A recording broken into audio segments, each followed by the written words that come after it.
اللہ جل شانہ نے جو انسانیت کے رہنمائی کے لیے کتابیں بھیجی ہے وہ کتابیں اس وقت کے لوگوں کے لیے خاص تھی، تو آپ کہتے ہیں کہ قرآن پاک قیامت تک کے لیے انسانیت کے لیے ہدایت کا سرچشمہ رہے گا۔ تو قرآن پاک میں یہ کہاں پر لکھا ہوا ہے کہ اس طرح قرآن پاک جو ہے یہ قیامت تک انسانوں کے لیے ہدایت کا سرچشمہ رہے گا؟ دوستو یہ بہت اہم سوال ہے۔ ایک بھائی صاحب ہے وہ ڈاکٹر ذاکر نائک صاحب سے یہ سوال پوچھ رہے ہیں، تو آئے اس ویڈیو کو دیکھتے ہیں کہ ڈاکٹر صاحب اس کا کیا جواب دے دیتے ہیں۔ مائک نمبر 2 سے سوال کریں۔ My name is Sagar Suryakant Wagmare. My question to you is that the book sent by the God for that period, but where it is written that Quran is the last book sent by the God. میں صاحب نے اچھا سوال پوچھا ہے کہ قرآن میں کہاں لکھا ہے کہ Quran is the last book send by God? بہت اچھا سوال ہے۔ باقی کتابیں صرف اپنے لوگ کے لیے بھیجی گئی تھی۔ میں بائبل کا ذکر کر چکا ہوں، Gospel of Matthew chapter number 15 verse number 24، Gospel of Matthew chapter number 10 verse number 5 to 6۔ قرآن میں ذکر آتا ہے سورہ احزاب میں سورہ نمبر 33 آیت نمبر 40 میں، ما کان محمد ابا احد من رجالکم ولکن رسول اللہ وخاتم النبیین وکان اللہ بکل شیء علیما۔ محمد صلی اللہ علیہ وسلم آپ مردوں میں سے کس کے پتا نہیں ہیں، لیکن وہ اللہ کے رسول ہے اور خاتم النبیین ہے، آخری نبی ہے، اور اللہ سب سے بہتر جاننے والا ہے۔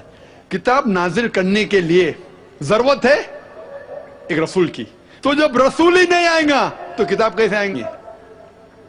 تو جب محمد صلی اللہ علیہ وسلم لکھا ہے قرآن میں کہ وہ آخری نبی ہے، آخری رسول ہے، اس کے بعد کتاب تو نازل ہو ہی نہیں۔ اٹس انڈرسٹوڈ، بولنے کی ضرورت نہیں۔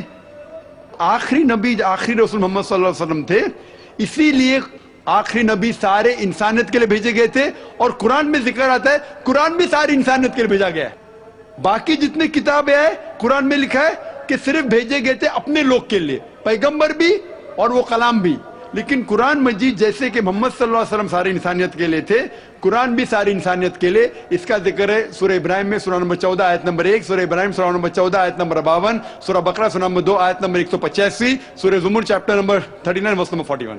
اور بھی حوالہ دے سکتا ہوں میں، لیکن یہ کافی ہے۔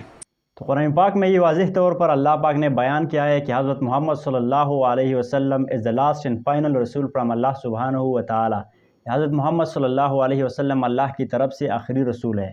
تو یہ واضح ہے کہ قرآن کس پر نازل ہوگا؟ رسول پر ہی نازل ہوگا۔ تو قرآن پاک نے یہ واضح کر دیا کہ حضرت محمد صلی اللہ علیہ وسلم کے بعد نہ کوئی نبی آنے والا ہے اور نہ رسول۔ تو اس کا مطلب یہ ہوا کہ قرآن پاک قیامت تک انسانوں کے لیے ہدایت کا سرچشمہ رہے گا۔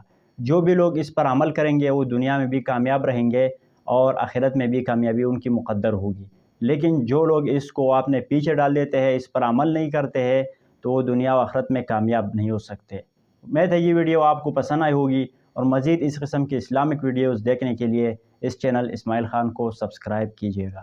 رکھے گا اپنا بہت سارا خیال۔ اللہ حافظ۔